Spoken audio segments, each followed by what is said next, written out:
Bismillahirrahmanirrahim. Assalamualaikum warahmatullahi wabarakatuh. Al-Fatihah ila ruhi sayyidina habibina syafi'ina Rasulillah sayyidina Muhammad bin Abdullah sallallahu alaihi wa ala alihi wa ashabihi wa azwajihi wa dzurriyyatihi wa ya'ala rijali bil jannah wa yafa'una bi asnanihim wa anwarihim wa alumihim nafati barakati fid dini wal dunya wal akhirah. جعلنا من حزبهم يرزقنا محبتهم ويتوفنا على ملتهم ويحشرنا في زمرتهم إلى عافيتهم سلامتهم ثم الفضل صاحب الكتاب ثم إلى حبيب عبد الله بالمحسن العطاء ثم إلى الشهيد نفعنا الله بهم بعلومهم لهم الفاتحة. أعوذ بالله من الشيطان الرجيم. بسم الله الرحمن الرحيم. الحمد لله رب العالمين الرحمن الرحيم مالك يوم الدين إياك نعبد وإياك نستعين اهدنا الصراط المستقيم صراط الذين أنعمت عليهم غير المغضوب عليهم ولا الضالين آمين. بسم الله الرحمن الرحيم. نويت تعلما وتعليما وتذكرا وتذكيرا ونفعا والانتفاعا والإفادة والاستفادة والحثة على التمسك بكتاب الله سنة رسول الله صلى الله عليه وسلم ودعاء إلى الهدى والدلالة على الخير ابتغاء مرضاته وقربه وثوابه وحسن الخاتمة مع اللطف والعافية وصلاح العاقبة.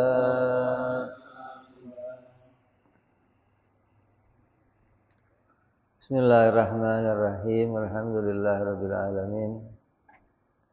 Wassalatu wassalamu ala asyrafil anbiya'i wal mursalin. Sayyidina wa habibina wa syafi'ina wa maulana Muhammadin wa ala alihi wa sahbihi ajma'in. Amma ba'du.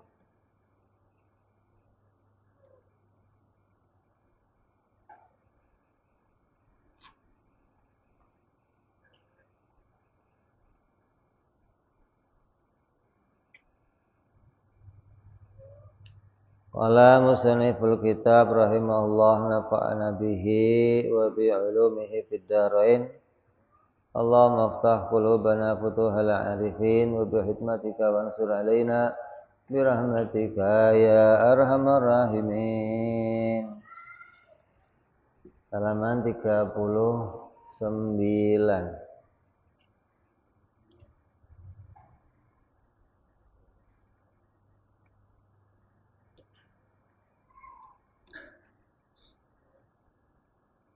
Sampai kita pada pembahasan tentang derajat sifat.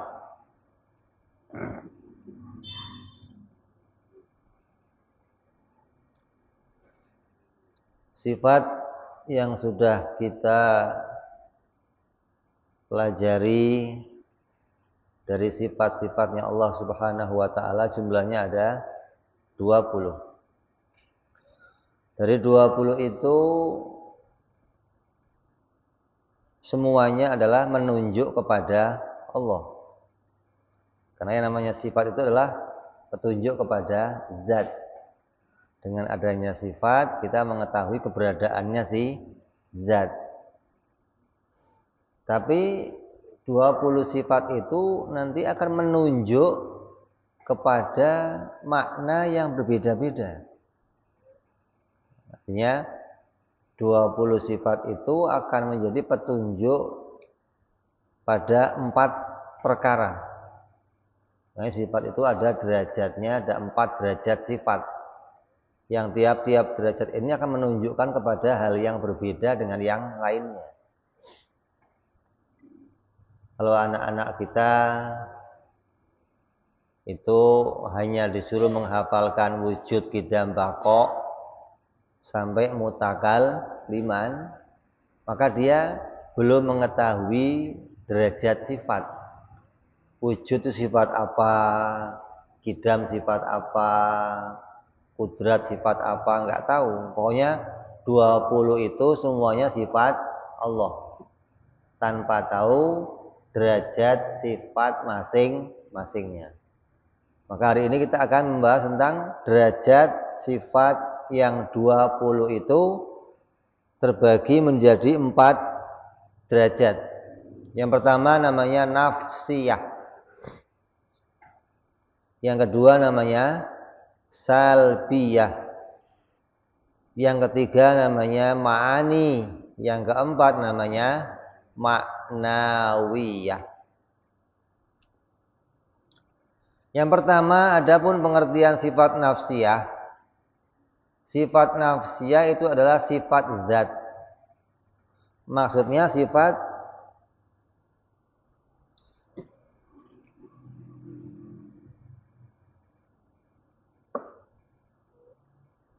yang tidak pernah terpisah dari zat atau dari dirinya sesuatu.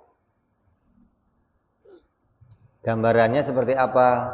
Seperti benda dengan ruangannya. Benda dengan ruangannya atau dengan tempatnya. Setiap benda pasti punya tempat. Pasti enggak? Pasti enggak? Berarti yang namanya bertempat disebut sebagai sifat nafsiyah pada benda, gitu loh. Atau sifat pokok, sifat jati diri. Yang namanya perkara yang bertempat itu jati dirinya benda. Semua benda, apa saja. Mau benda padat, mau cair, mau gas. Ya, ada ya? Benda padat contohnya apa? Hah? Padat, gas, cair, ada kan? Selain padat, gas, cair apa lagi? Ada nggak? Hah?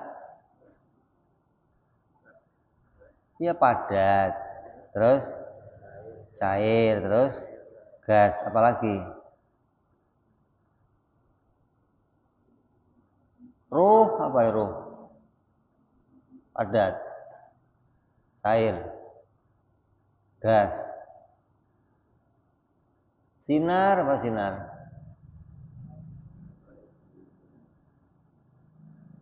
Bukan kan? Jadi disimpulkan benda itu hanya 3 macam, padat, gas, cair, itu yang gampang-gampang aja, namanya nggak repot. Padahal pembagian benda ya lebih dari itu. Tapi setiap benda, apapun bendanya pasti punya tempat, gitu loh maksudnya. Mau cair, mau gas, mau padat pasti punya. Berarti tempat itu namanya nafsiyah atau jati diri, gitu loh. Kalau ada disebutkan sesuatu bertempat, mesti itu benda, gitu. Nggak mungkin yang lain, nggak mungkin. Kalau kamu ditanya Tuhan itu tempatnya di mana, jawabnya apa? Emang benda, gitu jawabnya. Emang Tuhan benda. Kalau Tuhan benda, pasti butuh tempat. Karena Tuhan bukan benda, nggak butuh tempat, gitu dong. Jadi seperti benda itulah bertempat menjadi nafsiyah atau jati dirinya. Nah, wujud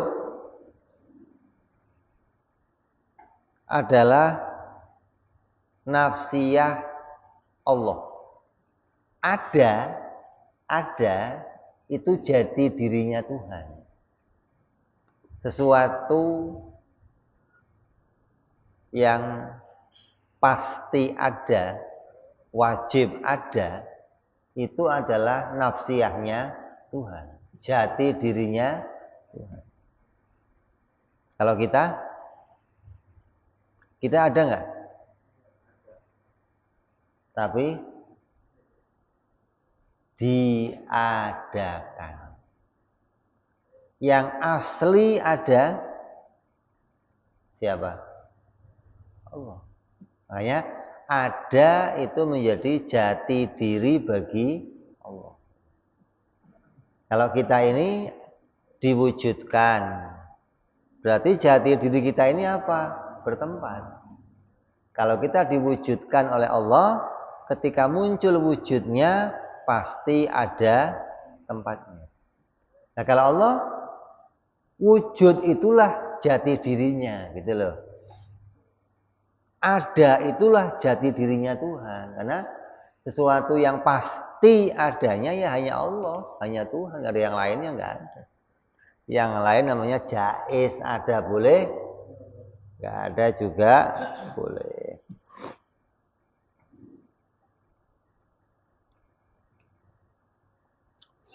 Maka wujud itu hanyalah jati dirinya Allah, dan jati dirinya Allah atau nafsiyahnya Allah hanya satu sifat, yaitu wujud. Yang kedua namanya sifat salbiyah. Apa itu salbiyah?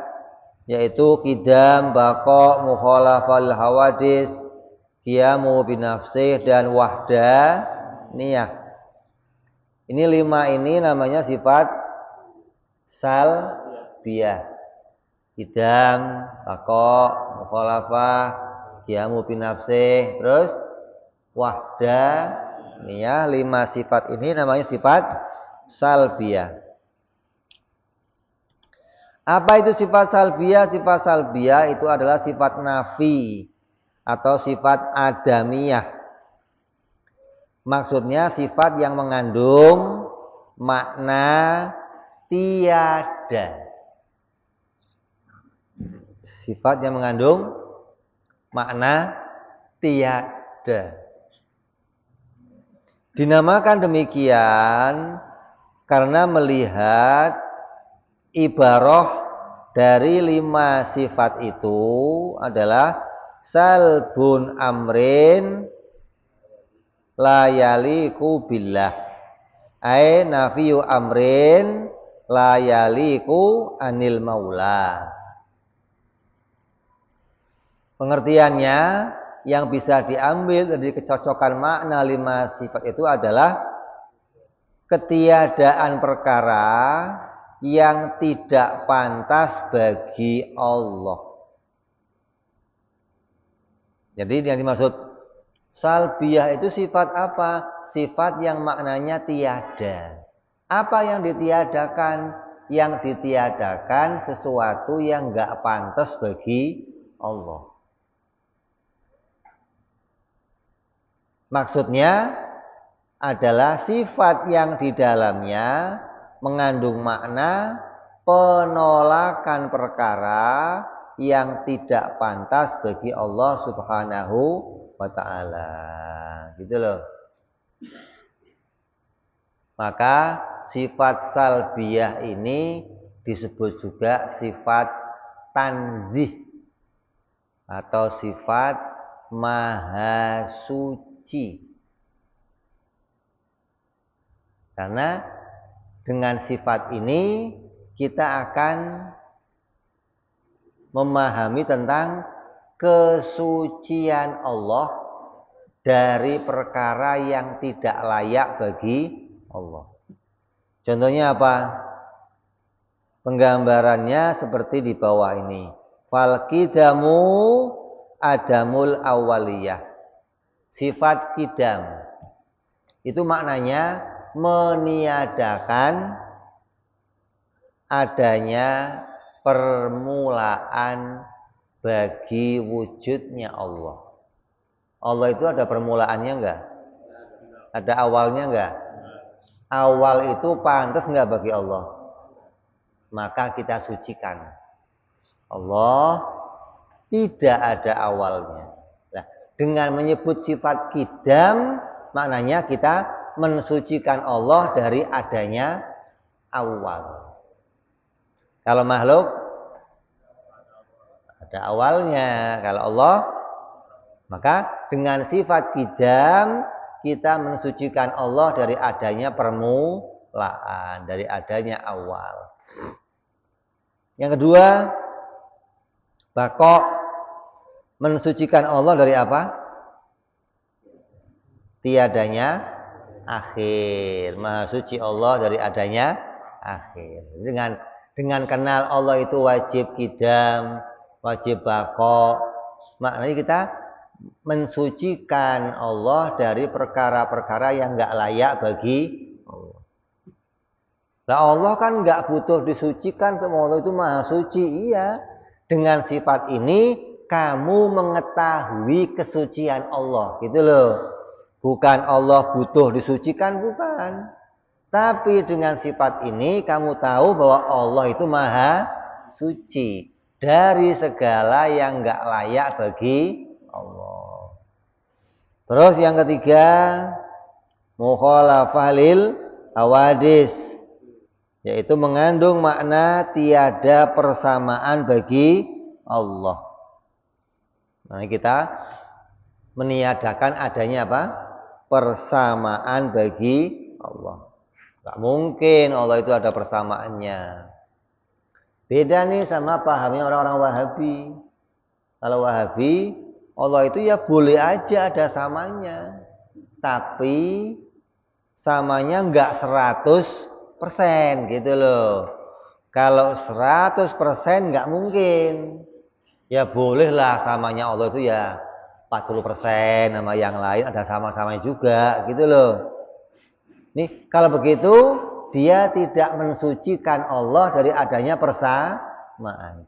Kita mensucikan Allah dari adanya persamaan 100%, tidak ada persamaan bagi Allah. 1% aja nggak mungkin ada yang menyamai Allah. Zatnya, sifatnya maupun perbuatannya nggak ada persamaan. Maka dikatakan apa? Laisa kamisli syai'un. Tidak ada, dalam bahasa Arab itu laisa ka, udah tidak ada ka, jadi nggak ada yang seperti, apalagi kok yang sama. Yang seperti Allah aja nggak ada, apalagi sama dengan Allah gitu loh. Kalau Imam Razi apa? Tidak ada yang sepertinya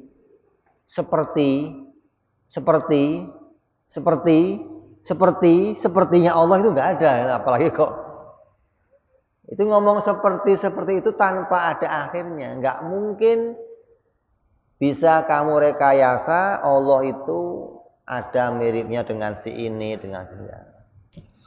Itu namanya kamu betul-betul mensucikan Allah. Yang keempat apa?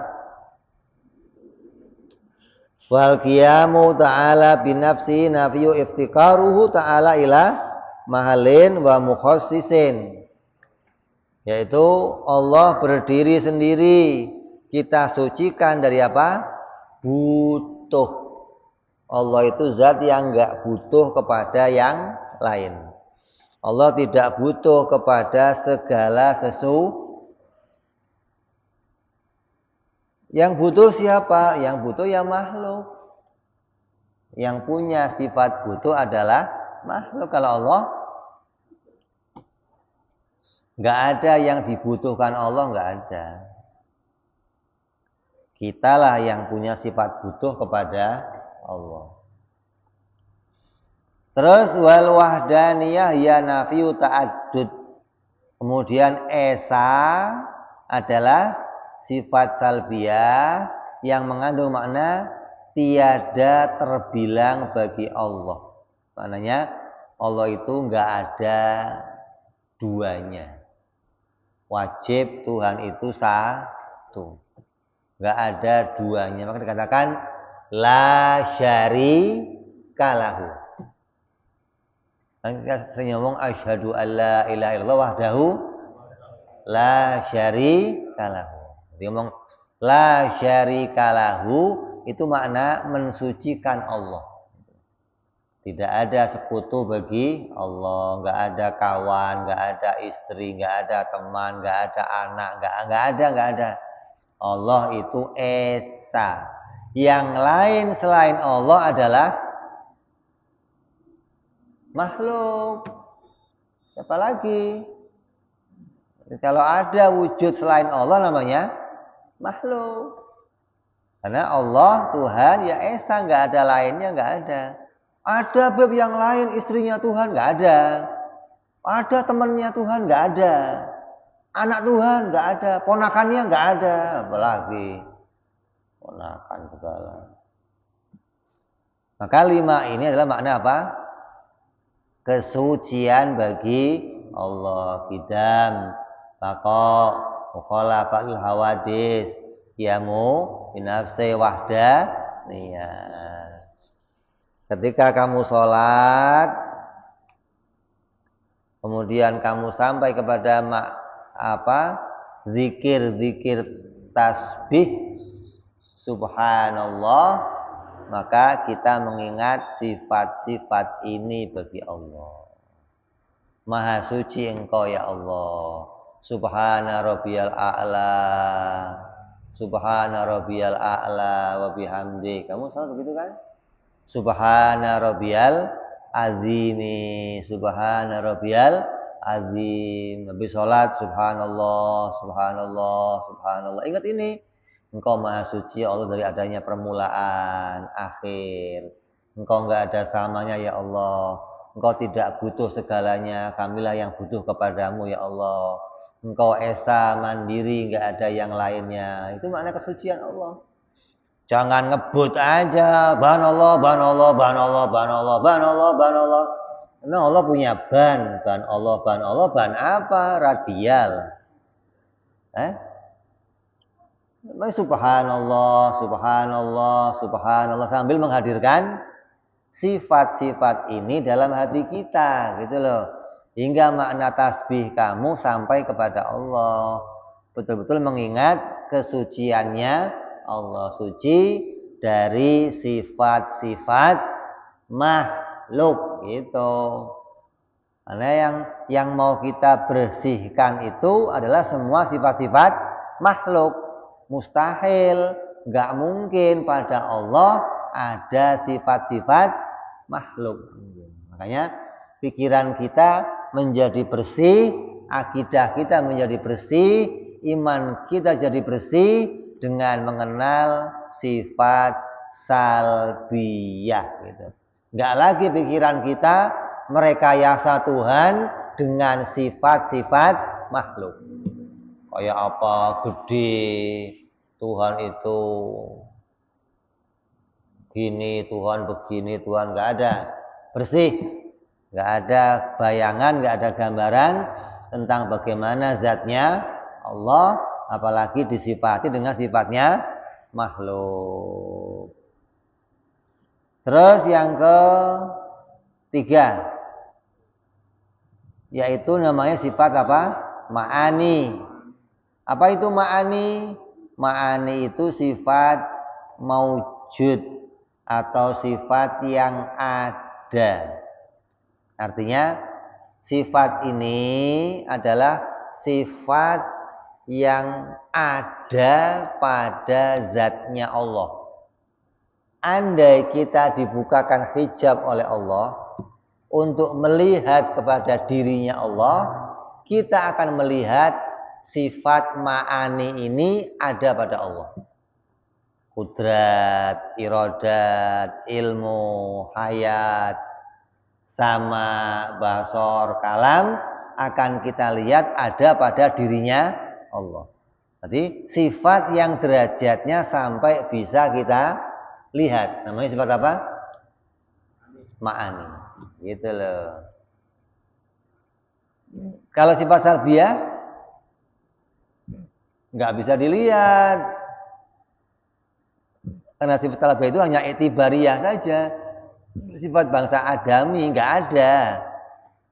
Jadi hanya kita sebut sebagai sifat itu sebagai perkara menggambarkan tentang kesucian Allah. Derajatnya nggak bisa dilihat.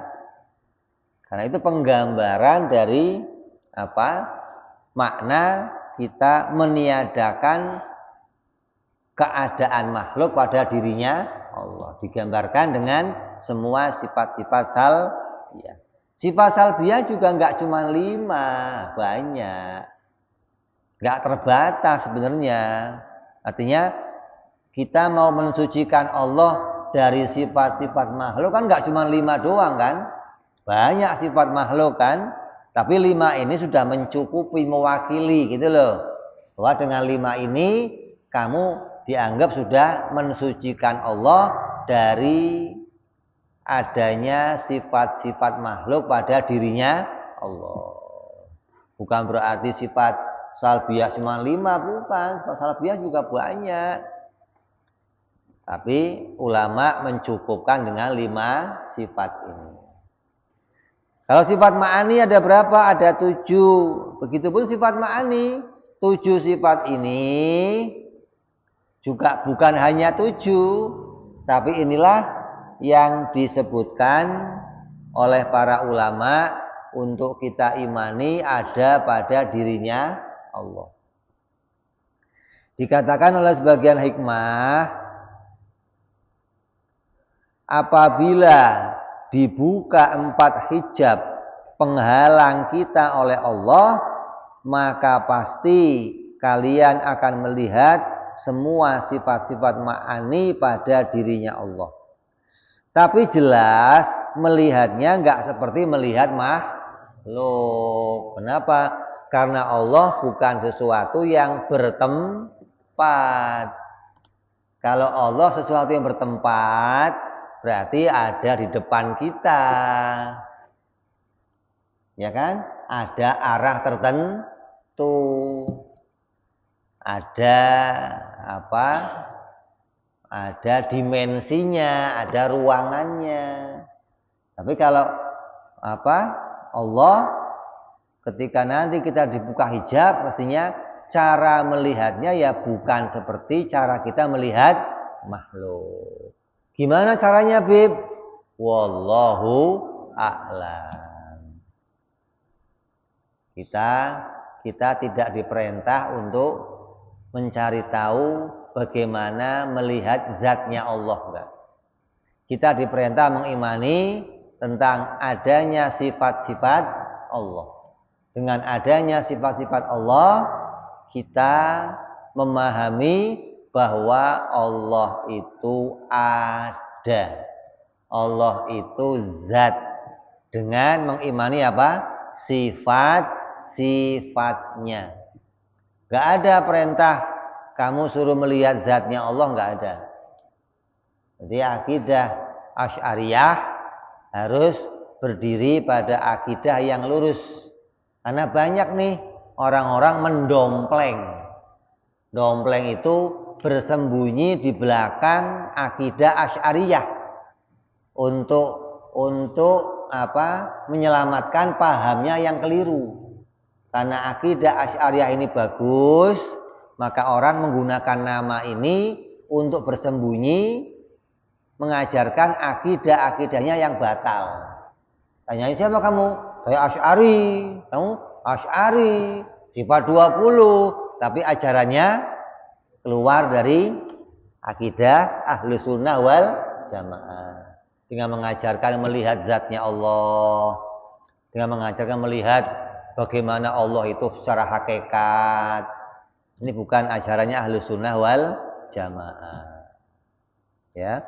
Jadi apabila dibukakan hijab oleh Allah, kita akan bisa melihat Allah, tapi melihatnya berbeda dengan melihatnya makhluk. Apa hijab yang akan dibuka oleh Allah?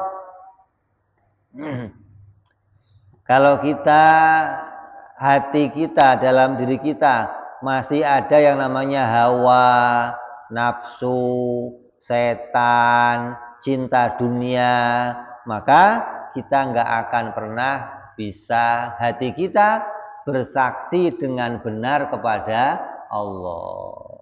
Itu loh.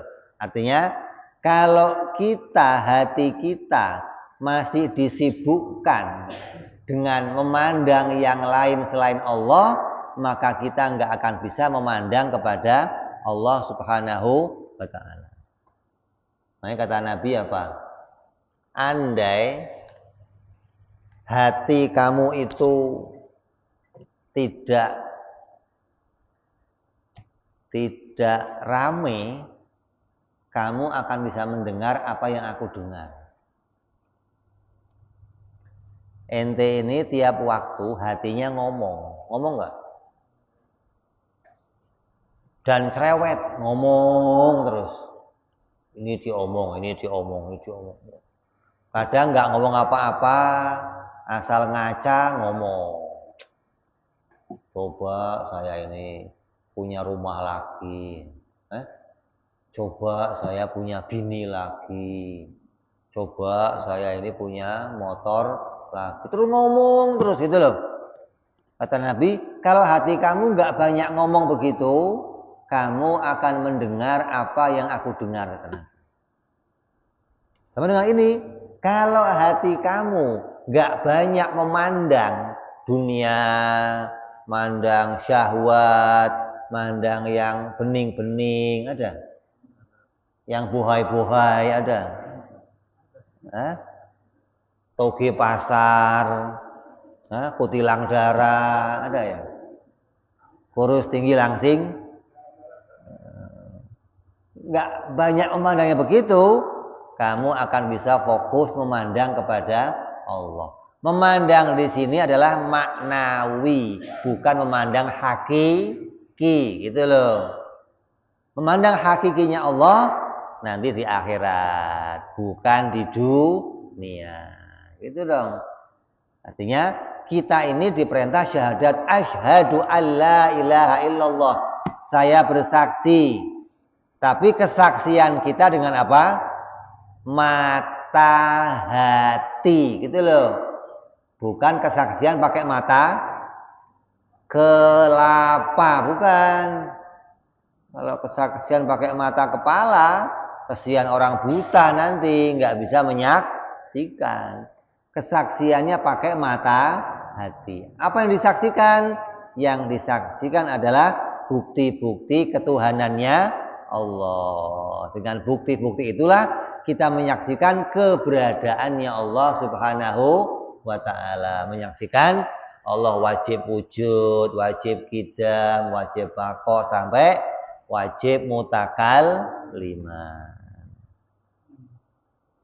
Ya, jadi adanya kita masih diselimuti hawa nafsu, masih diselimuti keinginan setan, masih diselimuti keinginan dunia. Ini menghalangi kita untuk bisa memandang Allah dengan jernih, memandang Allah dengan sempurna dalam pandangan maknawiyah, bukan pandangan hakiki. Maka adapun 7 sifat itu adalah sifat kudrat, iradat, ilmu, hayat, sama, basor, dan kalam. Maka inilah 7 sifat yang wajib kita imani dari sifat ma'ani bagi Allah. 7 sifat ini dari mana penemuannya? 7 sifat ini murni penemuan akal. Tidak ada dalam berita syariat. Dalam Quran nggak ada. Dalam hadis nggak ada. Adanya hanya dalam ijma'nya para ulama. Ulama mengijma' wajib seorang muslim meyakini Allah bersifat dengan sifat ma'ani, yaitu kudrat, iradat, ilmu, hayat, sama, basor, dan kalam. Siapa yang mengingkari sifat ini tidak kafir, tapi fasik atau ahlul bid'ah. Kenapa? Karena menolak apa yang telah disepakati oleh ulama. Gitu loh. Ulama telah bersepakat adanya sifat ini, kok kamu menolak adanya sifat ini, maka hukumnya dia fasik atau ahlul bid'ah. Artinya keluar dari ijma'nya para ulama. Ya, itu namanya sifat ma'ani. Jadi walaupun itu enggak ada di dalam Al-Quran, enggak ada dalam hadis, tapi yang namanya ulama itu bisa mengambil intisari dari Quran dan hadis. Karena mereka itu orang yang ahli di dalam apa? Dalam apa? Menyaring, gitu loh. Ulama itu ahli di dalam mengambil intisari dari Quran dan hadis. Kalau kita kan nggak ngerti dari mana asalnya, ya penting kata ulama ini ya sudah kita ikut gitu. Kita nggak bisa langsung mengambil intisari dari Quran dan hadis.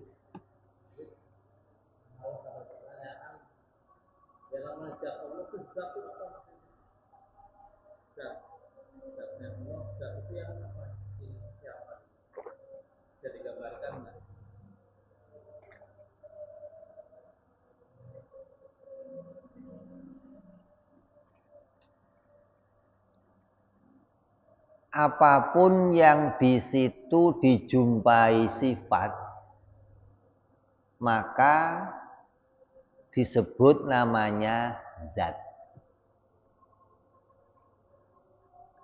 Apapun yang di situ dijumpai apa? Sifat, maka tempatnya sifat itu ada namanya zat. Contohnya apa? Hah? Peci kamu putih. Putih itu apa? Putih itu sifat apa zat? Nah, berarti putih itu adanya di mana? Di peci. Maka peci namanya zat. Itu. Di mana di situ ada sifat? Sudah. Gitu loh. Jadi kita nggak diperintah bayangin kayak apa ya zatnya Allah, nggak ada. Gitu loh.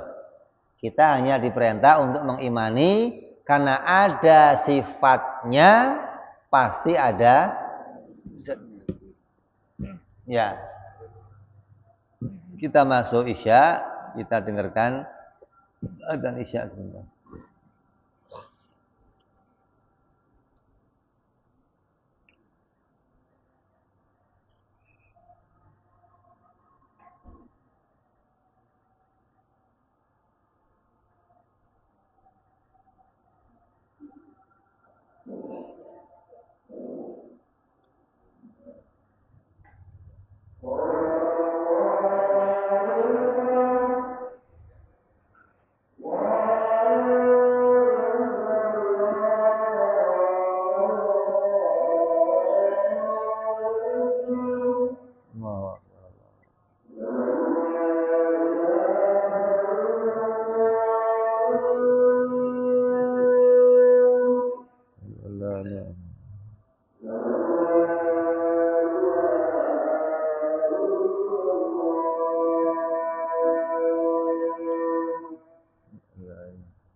الله محمد رسول الله صلى الله عليه وعلى آله وسلم اللهم رب هذه الدعوات التامة صلاة القائمة وتسير محمد الوسيلة الفضيلة والشرف والدرجة العليا الرفيعة وبدل المقام المحمود الذي وعدته يا أرحم الراحمين رب اغفر لي ولوالدي يا رب اغفر لي ولوالدي يا رب اغفر لي ولوالدي يا الله رب اغفر لي ولوالدي يا رب اغفر لي ولوالدي وارحمهما كما ربيانا صغارا اللهم بارك لنا في أولادنا واحفظهم ولا تضرهم وارزقنا برهم ووفقهم لطاعتك اللهم بارك لنا ولهم في الحال والمآل والعيال بجاهك يا كبير المتعال وصلى الله على سيدنا محمد وعلى آله وصحبه وسلم والحمد لله رب العالمين.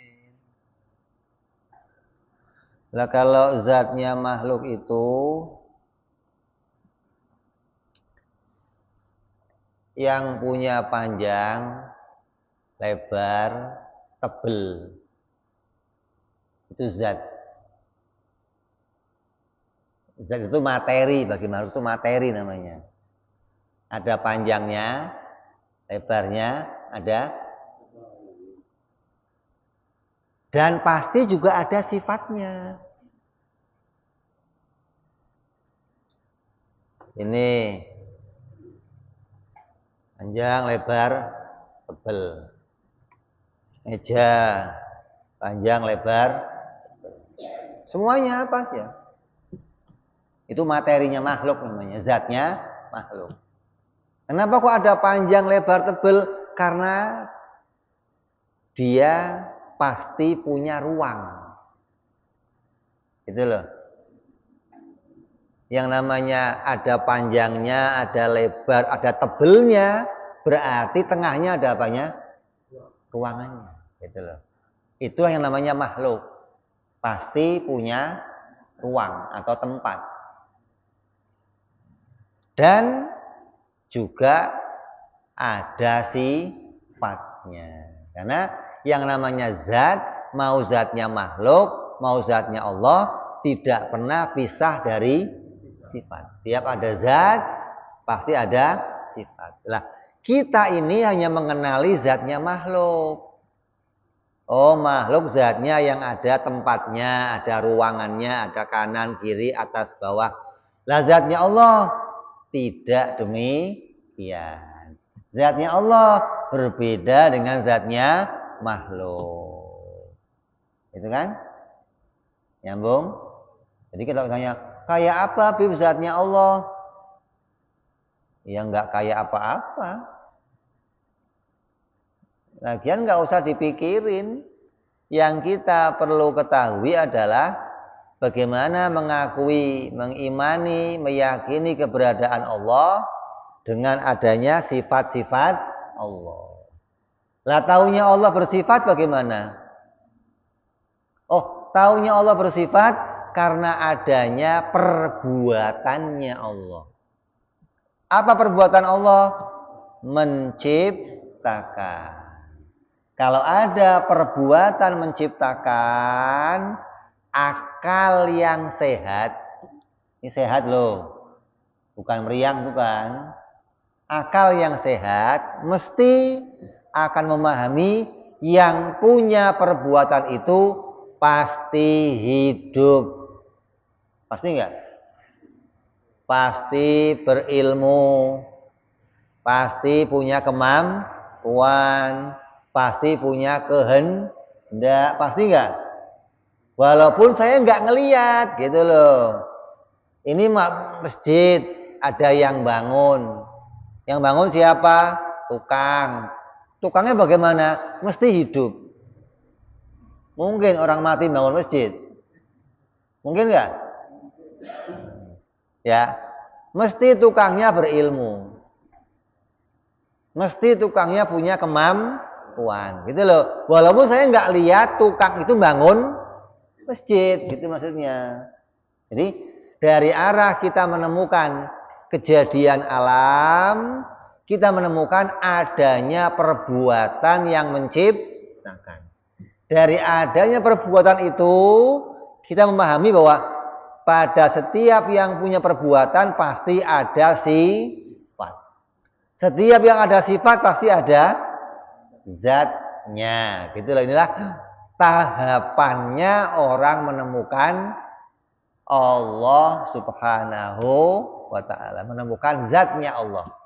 Jadi bukan tiba-tiba Allah itu zat, dari mana taunya? Gitu loh. Taunya dari arah apa? Perbuatan. Ada yang diciptakan dulu nih. Ketika ada yang diciptakan, berarti ada perbuatan menciptakan. Yang punya perbuatan pasti punya sifat.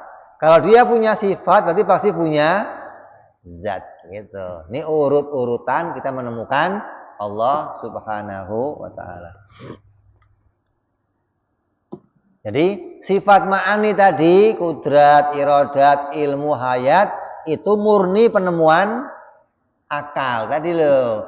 Karena melihat adanya perbuatan, yang berbuat pasti kudrat, iradat, ilmu, hayat. Sama basor kalam. Terus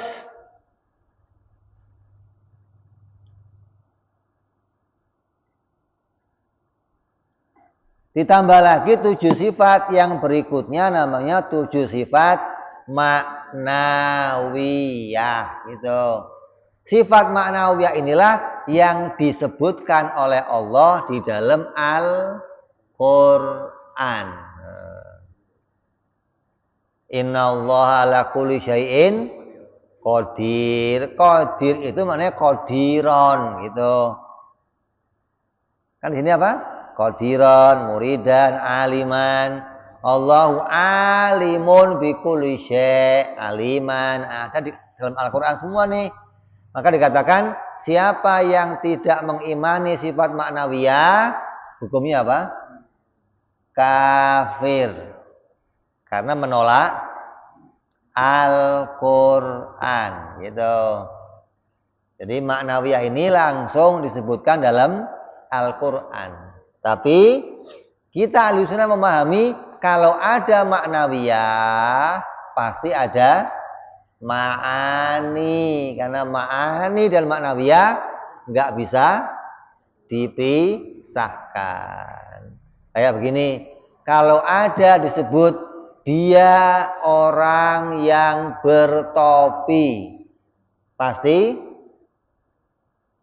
pakai. Mungkin nggak disebut orang yang bertopi tapi nggak pakai?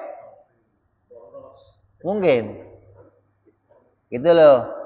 Di Quran disebutkan Allah itu qadiron.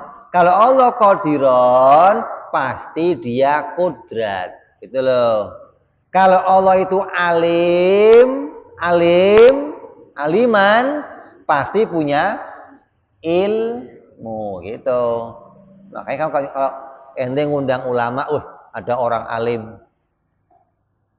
Maknanya kalau dia disebut orang alim, berarti pada dirinya ada sifat ilmu.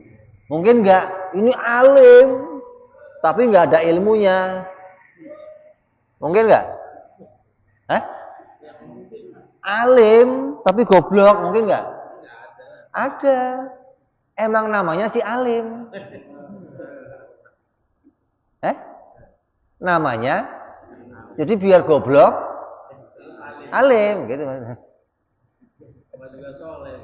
Juga soleh. Biar maling soleh.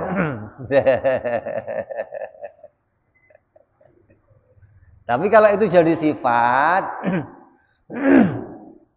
harus sesuai dengan keadaannya. Kalau dia disebut alim, pasti punya ilmu. Gitu loh. Kalau dia disebut orang yang soleh, pasti ahli ibadah. Gitu loh. Nggak mungkin soleh tapi maling, nggak mungkin. Soleh tapi korupsi, itu bukan soleh, namanya toleh itu. Bukan soleh namanya. Ya. Jadi sifat maknawiyah adalah sifat keadaan bagi zatnya Allah. Jadi keadaan zatnya Allah itu apa? Dialah yang qadir, yang alim, yang murid, yang hayyun maha hidup, yang maha melihat, yang maha mendengar, yang maha berbicara. Maka semua sifat-sifat ini berkaitan sama sifat ma'ani. Adanya sifat ma'nawiyah langsung disebutkan dalam Al-Quran. Adapun ma'aninya itu disepakati oleh para ulama. Jadi 20 sifat punya berapa derajat? Punya 4 derajat. Yang pertama apa? Nafsiyah. Yang kedua salbiyah. Yang ketiga ma'ani. Yang keempat ma'nawiyah. Jadi kalau kamu kok anak-anak kamu hafalan Allah wujud tidak kok dia nggak ngerti tuh mana yang salbiyah, mana yang nafsiyah, mana ma'ani, nggak ngerti nggak? Nah, masa kamu dari bayi sampai tua mau hafal-hafalan doang kan enggak? Maka ulama menjelaskan gitu loh. 20 sifat yang kamu hafalkan itu yang sudah kamu temukan dalil-dalilnya, maka itu semua punya 4 derajat sifat. Ada yang nafsiyah menunjuk pada zatnya Allah, ada yang menunjuk pada kesucian Allah, ada yang menunjuk kepada ma'aninya Allah, sifat wujudiyahnya, ada pada hal atau keadaannya Allah subhanahu wa ta'ala. Hingga lengkaplah kita bicara 20 sifat beserta derajat sifat tersebut. Insyaallah kita akan bahas lagi yang akan datang bicara tentang ta'alluq. Apa itu ta'alluq? Ta'alluq adalah perbuatan, gitu loh. Kita kenal Allah dari adanya apa?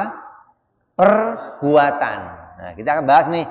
Dengan adanya perbuatan-perbuatan ini, kita bisa melangkah menemukan sifat-sifat Allah.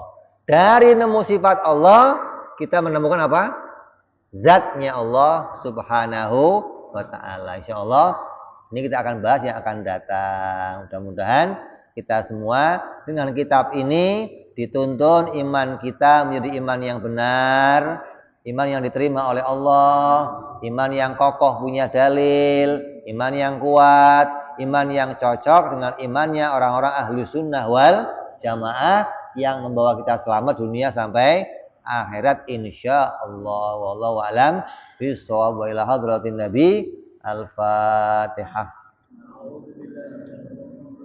Bismillahirrahmanirrahim. Alhamdulillahirabbil alamin arrahmanir rahim maliki yaumiddin. Iyyaka na'budu wa iyyaka nasta'in. Ihdinas siratal mustaqim.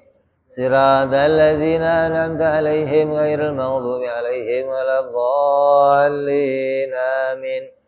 Ya Rabbana qarabna bi anana qatarafna فأننا أسرافنا على لظى أشرافنا فتب علينا توبة تغسل كل هوبة فاستر لنا عوراتي آمن رأتي واغفر لوالدينا ربي ومولودينا والآل والإخوان وسائر الهلان وكل ذي محبة أو جرة أو صحبة والمسلمين أجمع أمين ربي اسمع فضلا وجودا منا لا باكتساب منا بالمصطفى رسولي وبكل سولي صلى وسلم ربي عليه عند الحبي وآله وصحبه عدد قاسي صحبي والحمد لله البدء والتناهي سبحان ربك رب العزة عما يصفون سلام على المرسلين والحمد لله رب العالمين. Assalamualaikum warahmatullahi wabarakatuh.